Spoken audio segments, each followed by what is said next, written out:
নামেই কলকাতা ডার্বি, অথচ রবিবার যুবভারতীতে ছিল ইস্টবেঙ্গল বনাম মোহামেডানের লড়াই। ইস্টবেঙ্গল 11 নম্বরে থাকা দল, মোহামেডান 13 নম্বরে থাকা দল। এই ম্যাচে 3-1 গোলে জিতল ইস্টবেঙ্গল। গোল করলেন মহেশ সউল ক্রেসপো এবং শেষ গোলটি করলেন ডেভিড হামার।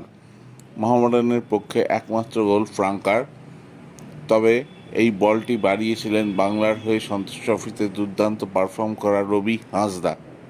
ইস্টবেঙ্গল আরও গোলে জিততে পারত যদি তারা সহজ গোল মিস না করত। এরপর ইস্টবেঙ্গলের হাতে বাকি রইল আর 4টি ম্যাচ। অঙ্কের বিচারে সুপার সিক্স পুরোপুরি এখনও হিসেবের বাইরে চলে যায়নি, তবে অন্য ম্যাচের দিকেও তাদের তাকিয়ে থাকতে হবে। তবে মোহামেডান আর সুপার সিক্সের আশা নেই, তা আগেই শেষ হয়ে গিয়েছিল। এদিন শেষ দিকে দেবজিৎ মজুমদার নেমেছিলেন গিলের পরিবর্তে।